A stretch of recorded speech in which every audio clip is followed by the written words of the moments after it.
जय माँ मंगला नमस्कार समस्त को। आज मु सोयाबीन बड़ी आलू तरकारी बनाऊली। एत छोट छोट बड़ी जे जो पानी टे गरम पानी टे भिजे बनैली तो बिल्कुल घांटी हो गला तरकारी रे माने सबू खोलीगला। तो से कौन कल मु आलू आ बड़ी माने सुखिला बड़ी की भल भाव तेल रे भाजीदेली धोईकी टे भल की धोईदेली कहीं बड़ी टे बाली अंश थाए जो तरकारी माने न धोईकी भल रोषे कले बालिया बालिया टे लगे। तो तापर धोईकी भाजिक रखी सारा पर एठी तेल गरम करके कटा पियाज किछि मु पकईदेली। कटा पियाज टे भल भाव भाजी सारा पर तापर एठी कटा टमाटर किछि मु पकईदेवी। पियाज आ टमाटर भल भाव संतुलाई सारा पर तापर आपें गोटे मसला मु बनईली। मसला बिल्कुल घरे मसला जहाँ आमर घरे थी से बनईली। रसुण अदा पियाज ता सहित टिके जीरा और टिके सोरिष और से मु लंका हल्दी पकईकी बाटी देइथिली। गोटे हूँ सोयाबीन बड़ी आ गोटे हूँ पणास कठा ये दीटा परिबा रोषे कले जमती लगे चिकेन तरकारी बनला परी। सेथिपाई जी मैंने वेजिटेरियन थे बिल्कुल प्योर वेजिटेरियन से माने ये परिबा खाइबा को बिल्कुल पसंद ही करते नहीं कहीं नॉनवेज टाइप ही रोषे हुए और अधिक तेल मसला देके रोषे हुए ना सिंपल रोषे बिल्कुल टेस्ट आसेनी। तो सेहीपर ये जो मसला मुझे पकेली बिल्कुल आमर घरे जहाँ भी सामग्री थिला से बनैली किंतु लगिला जेमती चिकेन तरकारी परी।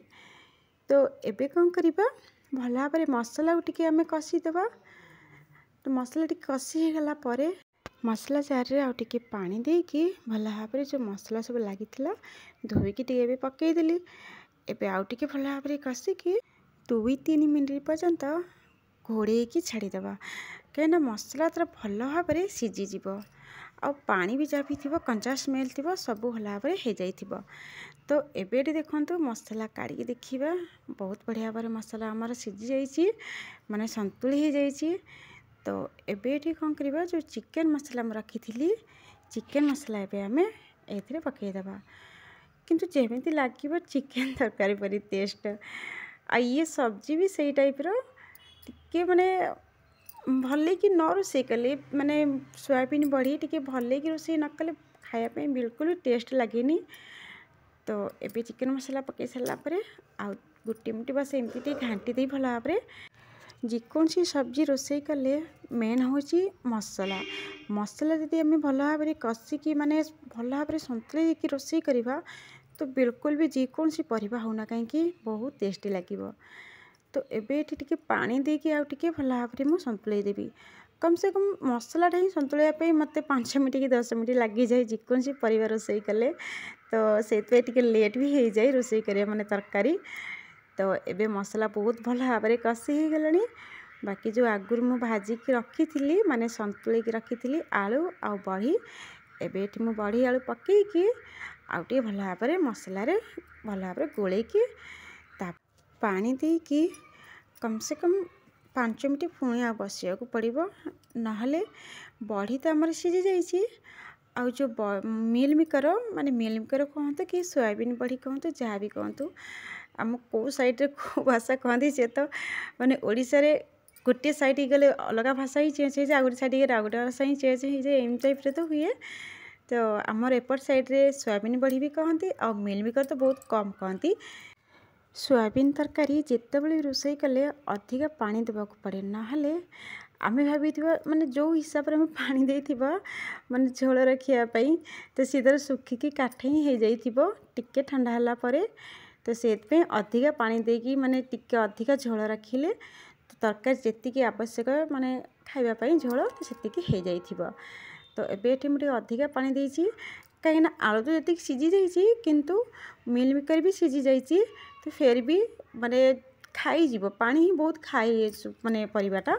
तो तापर एठी स्वाद अनुसार लुण टिके पकईकी भल भाव गोलेकी तापर घोड़ेकी 2 मिनट छाड़देवी। 2 मिनट भीतर सब्जी हो जाइथिबो कहीं आम तो भल भाव संतुली दीचे मसला भल भाव आउ परिबाटा भल भाव संतुली सारा पर सब्जी बनाने एत समय लगे बहुत कम समय बनी जाए। तो एबे देखंतु तरकारी तो हो गलानी किंतु फिर भी टिके पानी पानी देखा जाउची।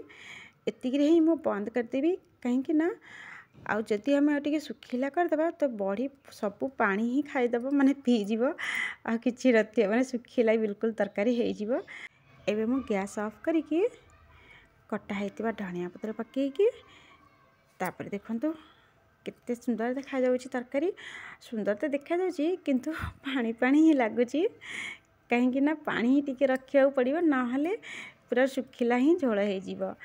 तो एबे एठी भात बाड़देले खाइबा पई कहीं भोक भी लगिलानी आउ रोषे करू करू कम से कम गोटे पाखापाखि हो गलानी टाइम।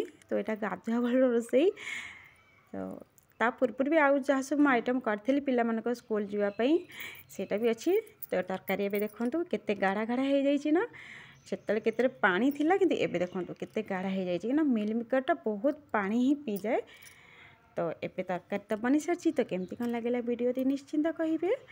तो ता सहित आगुर मु बनई थी माने सकाଳେ नुहे राति एटा बनाई मु राति बनई कलरा आलू जो पिला एत पसंद करते कलरा आलू खायापी।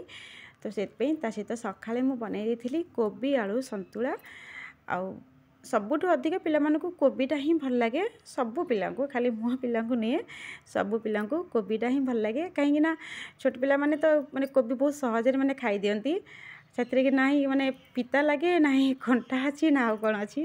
तो बहुत भल लगे पिला खायापी तरकारी। तो कोबी संतुला मु प्राय बनाए पिला तो बहुत सिंपल हिसाब से बनाए। तो ये हो जाइए बस खाइबा मोर रेडी ता सहित किसी पांपड़ भी छाणिकी रखी सेटा भी नहीं ଯିବା। तो आजिर मिल होची एटा आजिर निरामिष थाली केमती लगिला निश्चिंत जनइबे ता सहित लाइक और सब्सक्राइब भी करदेबे रहिले पुणी देखा आ गोटे नुआ वीडियो रे से पर्यंत समस्त को बाय बाय जय मां मंगला।